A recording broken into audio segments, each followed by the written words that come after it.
हरिओम गुरु प्रेमियों, आध्यात्मिक जीवन कैसे जिएं? How to live a spiritual life. इस जीवन के बाद मनुष्य का एक और भी जीवन है जो कि इस जीवन से लाखों करोड़ों गुना लंबा है। कितने वर्षों, युगों और कल्पों तक यह जीवन चलता है, इसका अनुमान संभव नहीं है। यह एक प्रकार से अपनी अपरिमित अवधि के कारण अनंत और अमर भी कहा जा सकता है। उसी परलौकिक जीवन कहा गया है। परलौकिक जीवन के विश्वास में संदेह की गुंजाइश अब नहीं रह गई। आज का विज्ञान भी मनुष्य के रहस्यों को खोजता हुआ कुछ ऐसे निष्कर्ष पर पहुंच रहा है जिसमें परलौकिक जीवन के प्रमाण मिले हैं। किंतु भारतीय ऋषि मुनियों ने तो अपनी साधना, अपने ज्ञान और अपनी तपस्या के आधार पर इसका बहुत पहले पता लगाकर घोषणा कर दी थी और इसलिए सारा भारतीय जीवन उसको ही लक्ष्य मानकर, उसको ही दृष्टि में रखकर निर्धारित किया गया है। परलौकिक जीवन को अदृष्टिगोचर रखकर लौकिक जीवन नहीं जिया जा सकता और जो ऐसा करते हैं अनियोजित तथा अबूझ जीवन जीते हैं। वे धोखा खाते हैं और अपने उस अनंतकाल जीवन के लिए कांटे बो लेते हैं। लौकिक जीवन परलौकिक जीवन की तैयारी का अवसर है। इसको ही यथार्थ अंतिम जीवन मान लेना भारी भूल है।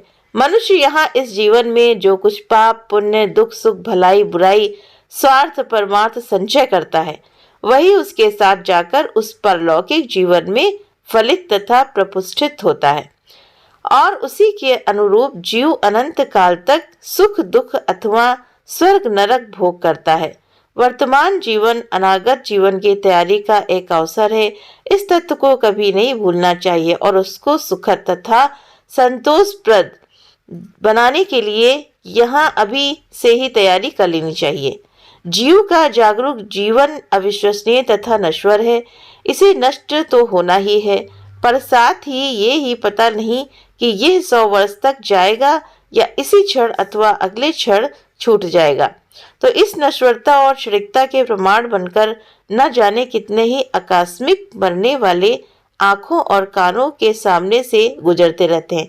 सोते हुए, खाते और पीते हुए, हंसते और बोलते हुए, खेलते और काम करते हुए न जाने कितने जीव नित्य ही यह लीला समाप्त कर अपने दीर्घकालीन परलौकिक जीवन में प्रवेश करने और यहाँ का लेखा जोखा भोगने के लिए चल देते हैं। बेटा बैठा रहता है, पत्नी खड़ी रहती है, संबंधी देखते रहते हैं, संपत्ति और संचय पड़ा रहता है, पर आवाज सुनते ही पंछी पूरी अधूरी योजना, कार्यक्रम, बातचीत और व्यवहार बर्ताव सब कुछ छोड़कर उड़ जाता है। अस्तु इस जीवन का कुछ पता नहीं कि यह किस समय अपनी गति को मति में बदल दे। इसलिए बुद्धिमानी इसी में है कि इसकी क्षणभंगुरता को स्वीकार कर तुरंत इसी क्षण से अपने परलौकिक जीवन की तैयारी में संलग्न हो जाया जाए। जो बिना संबल संचय किए अनंत प्रवास में चला जाएगा, उसे अनंत कष्ट होंगे। यह निश्चय है। वहाँ यहाँ जैसी स्वाधीनता और सुविधा नहीं है। जो यहाँ से ना भी ले जा सकता है ना वहाँ बना लेगा। संचय कर लेंगे वहाँ तो यहाँ साथ लिए पथे के बल पर ही अवधि यापन करनी होगी। वहाँ न सत्कर्म का अवसर मिलेगा और न बदकर्म का। वहाँ तो केवल यही के अनुसार यही कर्मों आपको सबका संचय दिया जाएगा, जिसके फिर चाहे आपको आनंद भोगना पड़े या चाहे यातनाएं। तो यहाँ का संचय किया हुआ वो संबल क्या है जो वहाँ काम आना है? तो वह संबल है पुण्य परमार्थ, भगवान का नाम, भगवान की भक्ति, निर्मोह और निर्लिप्तता, पुण्य परमार्थ का अर्जन, सत्कर्म उसके साथ चली हुई सद्भावना से होता है। यदि सत्कर्म के साथ सद्भावना का संयोग नहीं है तो उस सत्कर्म का पुण्य परास्त हो जाएगा। एक मनुष्य किसी दुखी की सहायता करता है पर भावना ये रखता है कि ऐसा करने से वह मनुष्य मुझे अमीर और उदार समझेगा, मेरा आभारी होगा और यथासंभव मेरी पूजा प्रतिष्ठा करेगा। समाज में जो देखेंगे सुनेंगे वो मुझे सम्मान देगा, मेरा आदर करेगा, जिससे समाज में मेरा स्थान बनेगा। बस उसका सत्कर्म दूषित हो जाता है, उसका पुण्य ऋणी हो जाता है। तो ऐसा सत्कर्म परलौकिक जीवन में संबल बनकर काम ना आ सकेगा। यह पुण्य बनकर संबल तब बनेगा जब सहायता करने के पीछे कोई भाव ही ना रहे। यानी कि किसी के लिए अगर हमने सहायता करी है, कुछ किया है, तो अपने अंदर ये भाव नहीं रखना है, यानी कि निष्काम होकर के करना है। और यदि रहे तो ये भाव रहे कि अमुक व्यक्ति हमारी तरह ही मनुष्य है, हमारा भाई है, उसकी आवश्यकता, उसकी तकलीफ और उसका कष्ट हमारा कष्ट है। हमारी सहायता पाना उसका नैसर्गिक अधिकार है और सहायता करना हमारा नैतिक कर्तव्य है। मेरे पास जो कुछ है वह सब प्राणी मात्र की धरोहर है, जो सबको उचित प्रकार से मिलनी ही है। मेरा इस पर कोई आभार नहीं, बल्कि इसका ही आभार मुझ पर है, जो ये मेरी सेवा, मेरी सहायता स्वीकार करने की कृपा कर रहा है। इस प्रकार के अहंकार रहित सत्कर्मी परलौकिक जीवन के संबल बना करते हैं। किंतु यह निरअहकार भावना प्राप्त हो कैसे हो, तो इसके लिए भी उपाय करना होगा। और वो उपाय है मतलब भक्ति, उपासना, ईश्वर पुनीति। संपूर्ण आत्म संपूर्ण के साथ परमात्मा की उपासना करते करते जब व्यक्ति के हृदय में उसका प्रकाश आ विराजेंगे, तब उसे सारा जड़ चेतन संसार परमात्मा रूप ही दिखने और अनुभव होने लगेगा। उसका स्व सार्वभौम हो जाएगा। ऐसी स्थिति में उसे किसी से पृथकता का अनुभव ही ना होगा। स्वयं सहायक, समानार्थी, सहायता और परिणाम सबका सब ईश्वर रूप ही दिखाई देगा। ऐसी दशा में उसे ना तो ये पता चलेगा कि वो किसी की सहायता कर रहा है या कोई उससे सहायता पा रहा है। पारलौकिक जीवन की तैयारी में निर्मोह, निर्लिप्तता अथवा अनासक्ति की साधना भी परम आवश्यक है। इस असार संसार के माया मोह लेकर जाने वाले उस पार के अपार जीवन में बड़ी सघन यातना के भागीदार बनते हैं। को माया मोह के कारण रो रो कर प्राण छोड़ते हैं और तड़प तड़प कर संसार से विदा होते हैं। वे वहां भी अपनी अंतिम स्थिति के अनुसार वैसे ही रो रो और तड़प तड़प कर जीवन बिताएंगे। मनुष्य की अति मानसिक स्थिति इस बात का स्पष्ट विज्ञापन है कि उसे उस परलौकिक जीवन में किस भोग का भागी बनना होगा। यदि वो निर्लिप्त अवस्था में हंसता खेलता हुआ गया, तब तो समझना चाहिए कि वहां भी हंसता खेलता ही रहेगा, और यदि रोता सिसकता हुआ विदा हुआ तो वहां भी रोता सिसकता ही रहेगा। इसमें दो संभावनाएं नहीं हो सकती हैं। इस जीवन के दुख अंत का सबसे बड़ा और अगाध कारण आसक्ति ही है।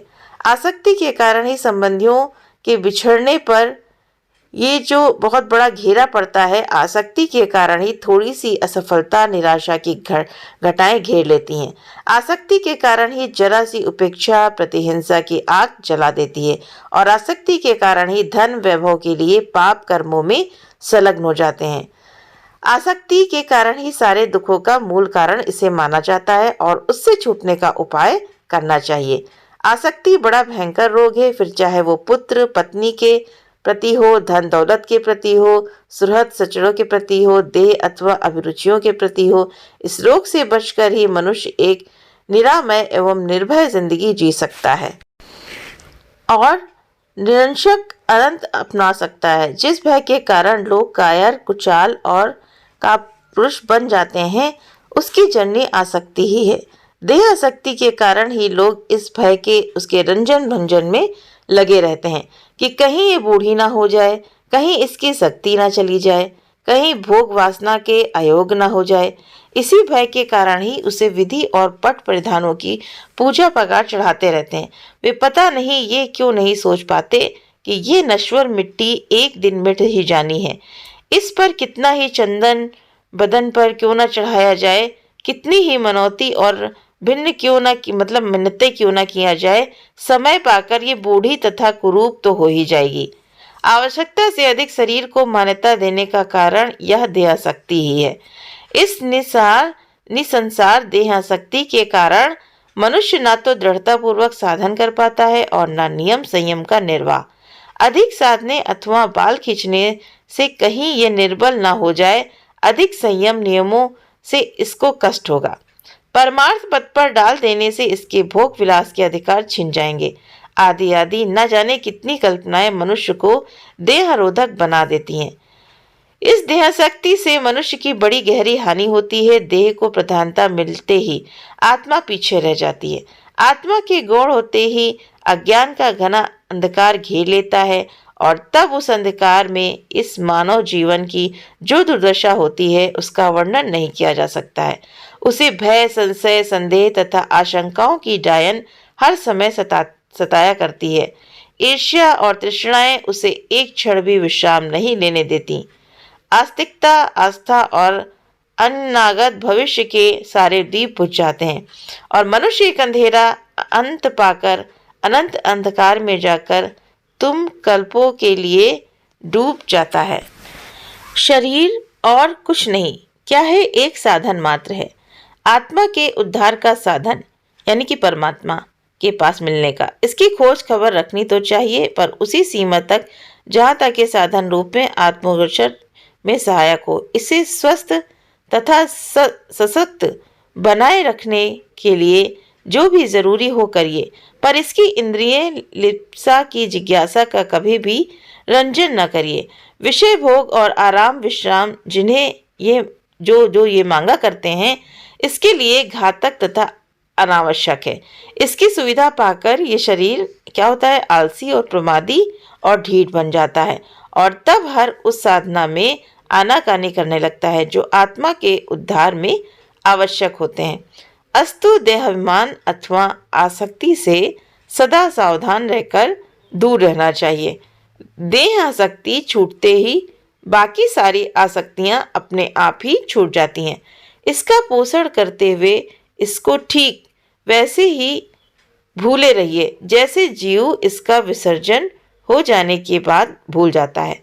ममता, मोह और माया के सारे संबंध भी टूट जाते हैं। ठीक उसी प्रकार इसका विस्मरण किए रहने से सारी आसक्तियां छूट जाती हैं और तब अंतिम समय में उनको अनुभूति भी साथ लगी हुई न जाएगी।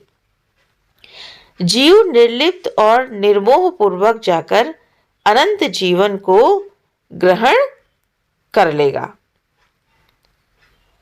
मनुष्य का जीवन ही अंतिम नहीं है, इसके बाद एक और दीर्घकालीन जीव भी है जिसके यापन में आवश्यक पुण्य का संबल इस जीवन में संचय करने के लिए अनासक्ति भाव से कर्म करते हुए जीवन को चलाइए और बाद में माया, मोह तथा आसक्ति से निवृत्त होकर संसार से यात्रा कीजिए।